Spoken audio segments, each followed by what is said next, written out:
Hello, my name is Stephen Hayward, and this is my 7-part series on cannabis hemp. This topic is something that I've been interested in for many years and spent a lot of time researching. I originally created this as a full-length presentation running around 3 hours. I have decided to split this into 7 episodes, and I'm sure this will be a preferred medium for many people. If you are, however, someone who prefers a long format presentation, then please go and watch that in its entirety.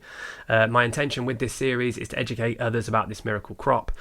It will cover the many uses of cannabis hemp, its historical connection to life on Earth, its prohibition, as well as the effects of this reefer madness on humanity and the place we all call home, our Mother Earth. This plant can play a big part in the solution to many of the problems we currently face in the world today.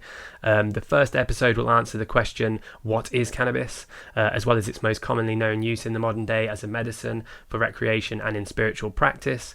The second episode will take a look at what I call cannabis hemp. That's the use beyond a medicine or a drug, and this will also include its oldest known use as a textile, for cordage, and as a food source.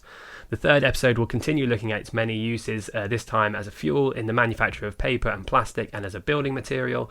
The fourth installment will look at the history of cannabis laws and what led to its prohibition, what I call the real reefer madness. The fifth episode is titled Hemp for Victory, Not the War on Drugs, looking at a very important campaign for hemp during the Second World War and the effects of the war on drugs on human freedom. The sixth episode is all about solutions and particularly answering the question, what is natural law and the myth of authority? Although this may seem irrelevant to the topic of cannabis and hemp, I'm hoping the viewer will see the significance these understandings have in bringing about the sort of change we wish to see in the world today. And then the final installment is titled What Can I Do About It? This episode will continue with solutions, providing valuable resources and ideas on how to become an aggregator and be a force in bringing about cannabis hemp's potential into reality. I just want to start with a few caveats. One is that I'm not a doctor. Some of this presentation will be talking about the medicinal uses of cannabis, and it's important that you seek professional medical advice before considering using cannabis yourself. I'd also like to ask that you keep an open mind. There may be information that may contradict your understanding about the world around you. All I ask is that you listen to the information before making a judgment. Although I've tried my best to ensure the validity of my claims in this presentation, I'm not without error. I have spent many years researching and absorbed many books from the true experts in this field who I absolutely intend to do justice. Finally, it's also important that in order for you to see the true value of this miracle plant and be a force in helping to bring its potential into reality, that you understand the information fully and so are able to pass this knowledge on to others. Please do your own research and come to your own conclusions. Just a disclaimer here.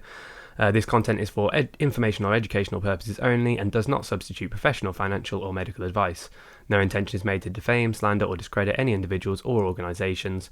The content is designed to foster thoughtful discussion and critical thinking. Any article, book or picture used in this presentation does not constitute endorsement by its creator, and all rights remain with the copyright holders. The views and opinions in this presentation are solely that of the creator, and appropriate investigation and consideration should be taken by each individual to come to their own understanding. Finally, most of this information is not new. I've not done anything special. I stand on the shoulders of giants and want to dedicate this presentation to the courageous souls that have dedicated their lives to disseminating this knowledge and understanding, for which I would not be where I am without.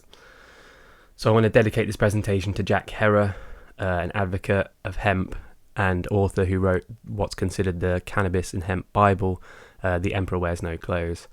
And then there's just a few others I wanted to dedicate this to in the field of cannabis and hemp, and some that have just helped me more generally in my journey of truth discovery. And that's Chris Conrad, Rick Simpson, Jeannie Erstad, Jan Irvin, Richard Andrew Grove, Mark Passio, and Bill Hicks. Okay, so the first obvious question to ask is, what is cannabis? I'm sure most of you know what cannabis is, and you probably know it by many different names: weed, marijuana, ganja, pot, hemp, etc. And I'm sure most of you know it's a plant. Its botanical name is Cannabis sativa L, derived from the Greek cannabis and the Latin sativa, meaning useful. It is a member of the botanical order Urticales or Rosales, and more specifically the Cannabaceae family, which also includes hops. Its first recorded use was in 8000 BCE in ancient Mesopotamia for textiles and rope.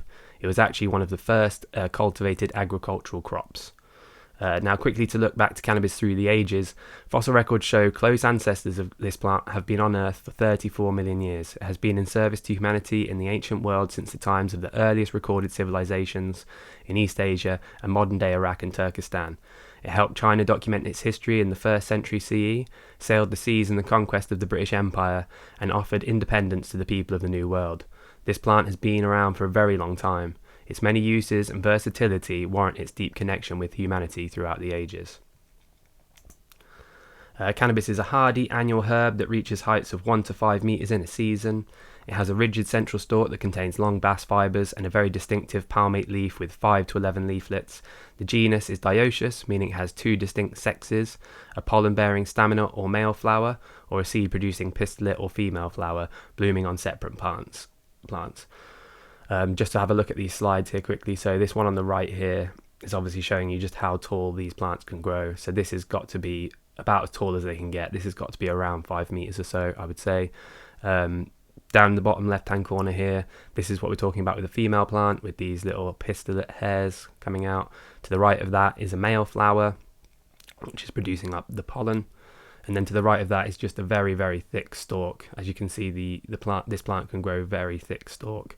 And then behind it, this picture on the back there is just showing you on a field scale how this stuff can just be grown very close together and practically swamp out a whole field. It has 3 variants, sativa, indica and ruderalis, that have different physical characteristics and uses. Indicas are shorter, resinous plants with denser branches, thicker tropical foliage and wider leaflets, and was named after varieties found in India.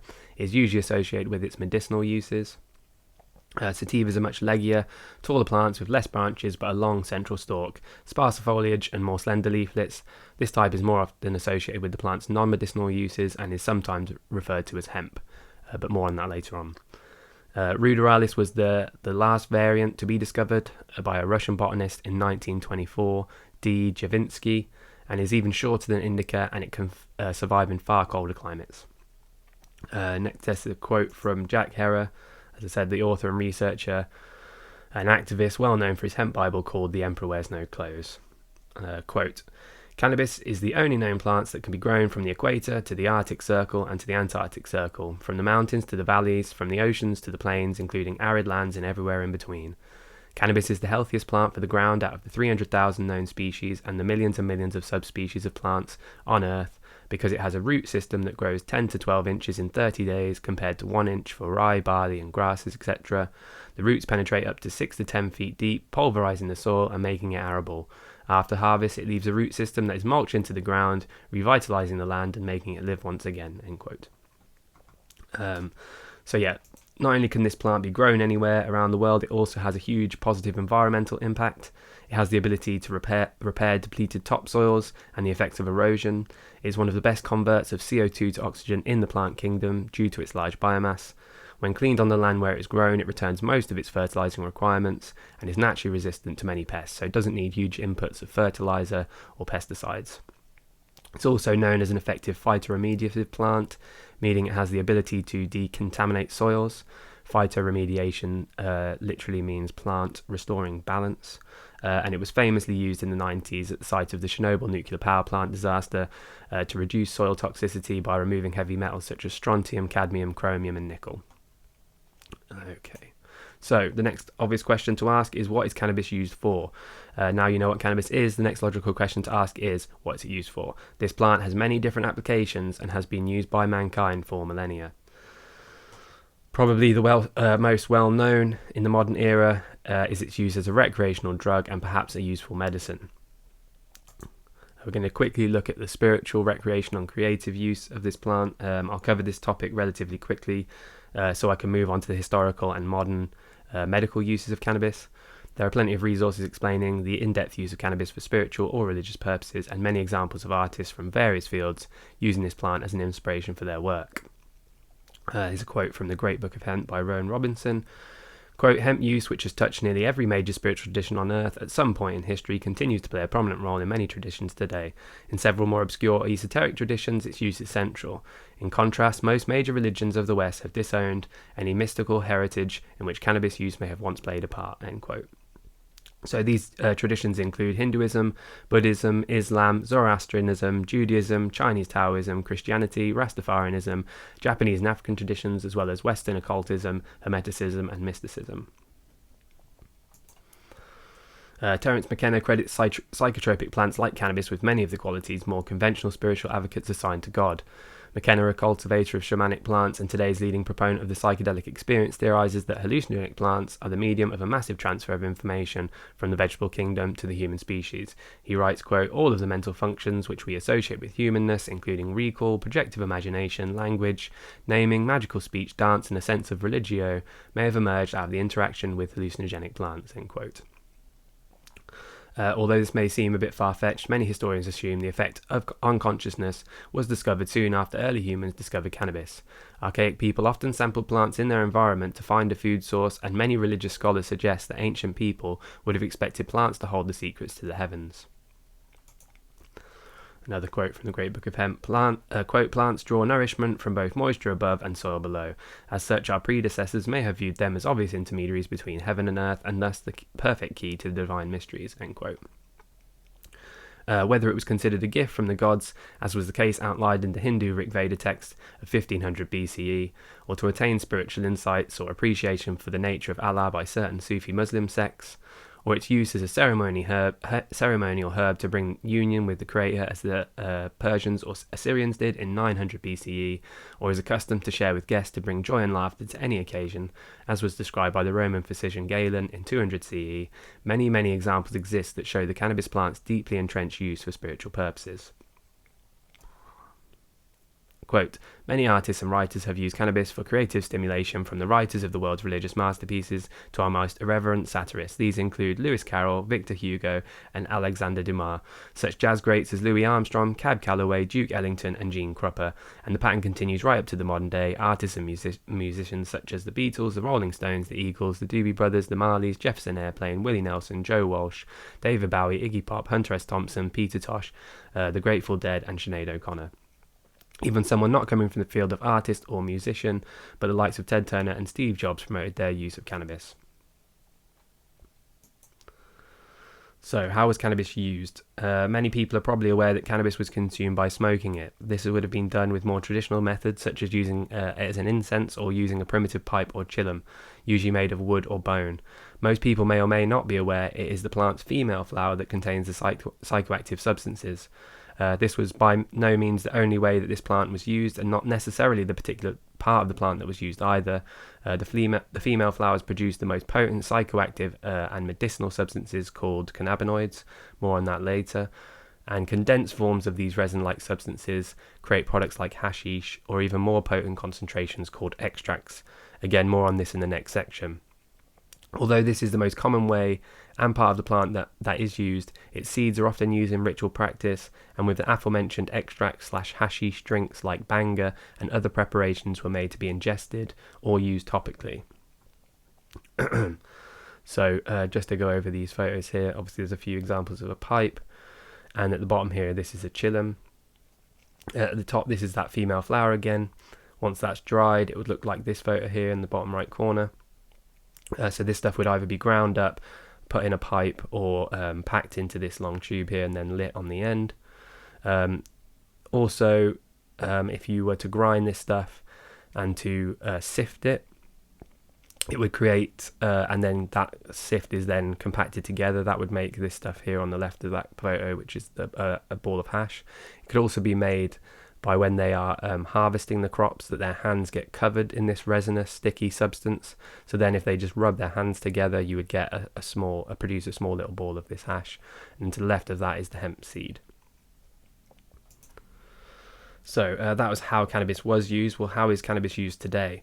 In the modern day, these extracts are able to be made using equipment that wouldn't be out of place in a huge pharmaceutical laboratory, and the technology on how to administer these substances has also much improved.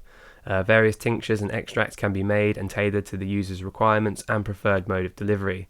Many vaporizers and other temperature-controlled devices exist now, so that the smoking of actual plant matter is becoming a thing of the past.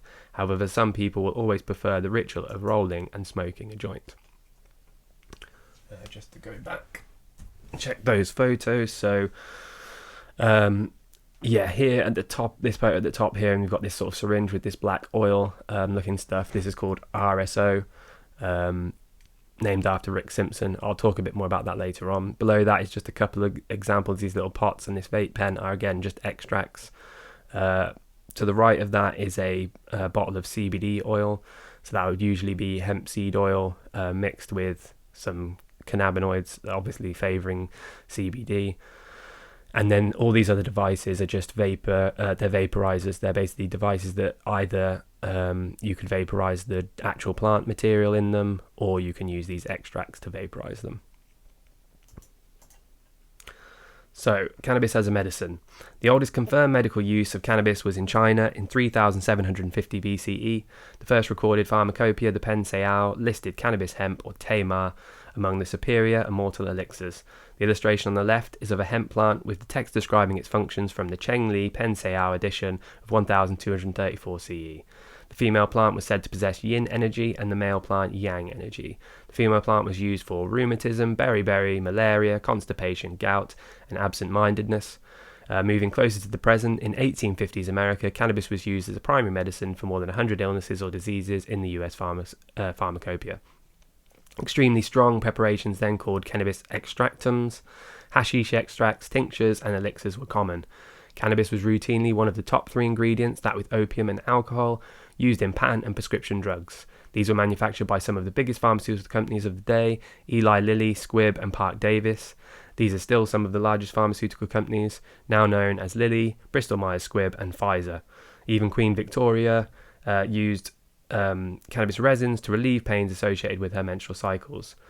Throughout history, and all the way up to the modern day, cannabis has been used to treat many different health conditions in various preparations. In this century, cannabis research has shown extremely safe and effective therapeutical value in the treatment of asthma, glaucoma, nausea, tumours, epilepsy, infection, stress, migraines, anorexia, depression, rheumatism, arthritis, AIDS, MS, and Parkinson's disease, to name a few. So just to go through a few of these pictures on the screen here, I've already gone over that one on the left, but all these others, yes, they're either actual bottles, labels, or advertisements for patented drugs that were very prevalent in the 19th and early 20th century America. So yeah, as I say, cannabis was very, very regularly used as one of the top ingredients in a lot of pharmaceutical drugs. So, how and why is cannabis such a good medicine? Cannabis' ability to help with such a large array of illness and disease is to do with particular substances created by the female flowering plant called cannabinoids. The flower and leaves of this female plant are covered in what looks like, under a microscope, tiny mushroom-like structures called trichomes, and the head or cap of these trichomes produce a variety of cannabinoids. Although research is limited, there is estimated to be around 100 to 150 different cannabinoids, of which the most well-known are THC and CBD, more being discovered and researched every day. Cannabis is also not unique in creating these cannabinoids. Other plants, animals, and even human beings produce cannabinoids. These substances are the reason that the majority of preparations used medicinally throughout history were called extractums, or what are called extracts. Elixirs, tinctures, and oils produced from the resinous substances made within these little mushroom-like caps on the female flowering plant. It's worth noting here that cannabinoids, and particularly THC, usually exist in their acid form within the plant, what they call THCA. In order to get the psychoactive effect, it needs to be converted into THC. This can be done with heat and is a process called decarboxylation. Although the medicinal attributes may still be present without this step, the psychoactive effects will be greatly reduced without it. This explains why, for recreational or spiritual purposes, the plant matter is always burned or vaporized, or other preparations go through a decarboxylation process with heat and or pressure applied to the preparation. Okay, so just have a look at these photos here. So these are just basically different magnifications of these trichomes, what we're talking about. So this top one here in the left corner, that's obviously the female flower, slightly enlarged. To the right of that, it's getting a bit closer, magnified a bit closer, and you can see that these look like little, almost more like little pinheads. To the right of this, again, you can see even further closer magnifications, and basically it's the very top, the very cap. So you can see it does look like a mushroom. It looks like a mushroom before the cap opens up. But this round bit on the top here, this is what's creating these cannabinoid substances. Although this is by far the most used medicinal part of the plant and certainly the modern focus, especially with extracts isolating particular cannabinoids like the CBD boom of the last decade or so, the roots and seeds also historically played a role in helping with certain conditions. The seed is one of the most nutritious on the planet and uniquely a complete food, meaning it contains the amino acids, fatty acids, and a good amount of essential vitamins and minerals that would support human health even in the absence of any other food source. This seed is the most nutritious on the planet, just to say. This would be helpful for a variety of health conditions simply because of this fact, and is noted to improve immune function, help with digestive disorders and skin conditions. The roots have been used historically to make poultices or topical paste for cramp/painful joints, gout and burns. Effectively, any external ailment to help soothe, reduce inflammation and facilitate healing. It's worth noting that the root cannot be used internally as it's poisonous to the body when consumed. The leaves and flowers can also be juiced, which is a less researched medicinal use but seems to be showing a lot of promise, especially when considering that this method negates the psychoactive effects of THC because you're using fresh plants where the THC is left in its acid form and without heat or the decarboxylation. Much higher concentrations of the cannabinoids can be administered without the patient feeling the strong psychoactive effects. It's very apparent why this could be a preferred method for many people, especially those without previous experience of or desire for such effects. If you'd like to find out more about this approach, please look into the work of Dr. William Courtney, and he can be found at cannabisinternational.org. I will have a resource document that goes along with this presentation, so any link that I mention, any book or any documentary, anything like that, they'll all be included in my resource document. So please go and download that for further investigation. Okay, now back to cannabinoids. The reason these substances have such profound effects on humans is because they mimic endogenous chemicals, that's substances that are produced within the body, and interact with something called the endocannabinoid system, or the ECS. This is a complex biochemical communication network that helps regulate our behavior, mood, well-being, and maintaining homeostasis, or balance. It does this by regulating cluster cell and intercellular functions, and ECS is found in all mammals. Although a relatively new discovery starting in the late 80s, the easiest way to understand the ECS, and I'm really doing a layman explanation here, so please research the science for yourself if you're interested, is a network throughout the body of chemical signals and cellular receptors found in the brain, organs, connective tissue, glands, and immune cells. The two main receptors are CB1 receptors, present mostly in the central nervous system, the brain and spinal cord, as well as in the cardiovascular and reproductive systems, and help to regulate neurotransmitters, hormone function, as well as appetite and mood regulation. The others are CB2 receptors, which are mainly found in organs, immune cells, and the nervous system, those outside of the brain and spinal cord, and help with immune function, inflammation, and pain regulation. These cannabinoid substances we have talked about present in the cannabis plant mimic cannabinoids that are created within the body and fit like a lock and key with these receptors. The cannabinoids act as a messenger, carrying messages from one part of the body to another, and the receptors receive these messages and take action. If you've ever experienced the euphoric and satisfying feeling from eating a chocolate bar, this is in some part due to the cannabinoids present in the cacao bean. Cannabinoids are actually present in mother's breast milk. Effectively, these cannabinoids have the ability to help regulate various different mechanisms within the body at a cellular level, and it is because of this that cannabis seems to be able to help with such a large variety of very different conditions. The cannabinoids help the function of a cell, and it doesn't matter what that particular cell does, it just helps it to do its job more effectively and bring equilibrium or balance. This flies in the face of modern medicine when most pharmaceutical drugs are one drug for one symptom, and often more drugs to counteract the side effects of the first drug. The cannabinoid's abilities through the interaction with the ECS makes it a multifaceted medicine that can help with many different health issues and makes it very difficult to categorize within the current medical framework. Again, the reason why all mammals have an ECS is because the cannabinoids are more accurately, the endocannabinoids are produced within the body already. You don't have to get them from cannabis. It's a coincidence, or perhaps by design, whichever way you want to look at it, that the cannabis plant happens to mimic these substances. This is why they are found in mother's breast milk, and when you consider these little messengers help with hormone, immune and nervous system function, as well as appetite and mood regulation, it's no wonder that they are present there, and most certainly plays a significant role in why breastfeeding an infant is considered so important. Okay, so now we're just going to go over some of the more common cannabinoids. THC, or delta-9 tetrahydrocannabinol, is often regarded as the psychoactive component of cannabis and is often in higher concentrations than other cannabinoids in modern cannabis. So this is the chemical that is responsible for the high and the recreational use or illegal drug association. However, THC has other properties. For example, it's extremely anti-carcinogenic, and particularly in certain types of cancer, is likely the reason some people have had successful tumour suppression when using high THC extracts. Rick Simpson, who I've partly dedicated this presentation to, was responsible for the resurgence of these high THC oils in the suppression of certain types of cancer in the modern day. He treated and cured his own skin cancer with the preparation of cannabis oil he created. He subsequently helped many others to do the same and propagated the information, even at his own peril. It led him to leave his home country of Canada and immigrating to South America. He's a true patriot and a hero. Although this oil would have been produced throughout antiquity, these preparations are often referred to as RSO, or Rick Simpson oil, in Rick's honour. CBD, or cannabidiol, is also a well-known cannabinoid, maybe even more so than THC in the recent years.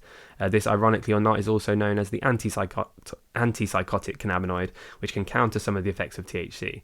As well as that, it's an antipsychotic. It is also an anti-inflammatory, an antibiotic, an antidepressant, antioxidant, and a sedative. Its main use is therefore as an analgesic, as a pain reliever, as sedative to help with sleep, as an anti-anxiety remedy, and to help with spasmodic ailments, particularly epilepsy. Others that you may not have heard of are CBC, CBN, CBDV, THCV, THCA, CBL, CBG, and CBGA, and Delta THC, just to name a few. As I said, this list is ever increasing. Another element that we need to discuss in terms of this plant's ability to help in a medicinal capacity is terpenes. Terpenes, which you may have heard of before, are the aromatic or essential oils produced by plants that give them their scent and taste. Plants use them as a defense mechanism to repel pests and also to attract pollinators. There are over 100 different terpenes within the cannabis plant, and each individual strain or cultivar has a different terpene composition. Some terpenes can give more of a relaxing effect, whilst others can give us energy and focus. Again, more research is being done into how these terpenes interact with cannabinoids and how this affects the ECS. It seems that they have a synergistic effect, meaning the medicinal attributes of both substances are amplified when combined. Terpenes have medicinal effects all of their own, and this is apparent when you consider many essential oils are suggested for a variety of health ailments, whether through ingestion, aromatherapy, or used topically.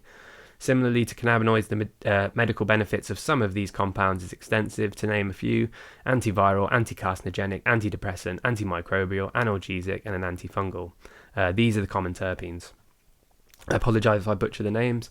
Caryophyllene, found in black pepper, cloves, oregano, and cinnamon, has a peppery scent, antibacterial, antifungal, and anti-inflammatory. Limonene is found in citrus rinds, rosemary, juniper, and peppermint. It has a citrus scent, is anti-anxiety, anti-carcinogenic, digestion aid, and reduces gallstones. Also has an energizing effect. Linalool, found in lavender, mint, cinnamon, and coriander, has a spicy and floral scent, is an anti-anxiety, anti-epileptic, antipsychotic, and an analgesic, and has a relaxing effect. Mygreen is found in mangoes, hops, and lemongrass, is a herbal and earthy scent, is an anti-inflammatory, analgesic, and a sedative, also has a calming effect. Pinene, found in pine needles, rosemary, basil, and dill, is an earthy and piney scent, is an antidepressant, an anti-inflammatory, antimicrobial, and a bronchial stimulator, also has a calming effect. And then terpinolene, found in nutmeg, tea tree, cumin, and lilacs, has a herbal, piney, and fresh scent, is an antibacterial, antifungal, anti-insomnia, antiseptic, and has an energizing effect. Finally, there is also flavonoids. I won't go into these again. This is a very new field of study, and little research has been done on flavonoids in cannabis. They exist in nature to provide plants their colour, and there are over 6,000 varieties. Early indications show that ones found in cannabis may have similar benefits to terpenes. So basically, the various compounds found within the cannabis plant mostly seem to have strong medicinal benefits, and also research is suggesting that they work in synergy with one another to enhance their benefits.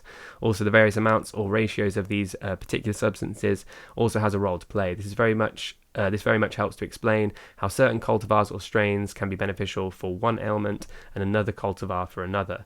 The cannabis plant is extremely versatile in this regard. However, this is just the beginning of its versatility. I just wanted to mention as well that when I'm saying cultivars or strains, it just means different varieties, in the same way that you could get a few hundred different varieties of tomato seed that you could buy, it's just the same. It just means that these plants will favour particular cannabinoids more, and they'll favour particular terpenes more. And yeah, obviously there's many different varieties of this plant. This episode was a look at what cannabis is and how it is being used throughout time as a medicine and in spiritual practice. The next instalment will be looking at its oldest confirmed uses as a textile, for cordage, and as a food resource. This is more often referred to as hemp.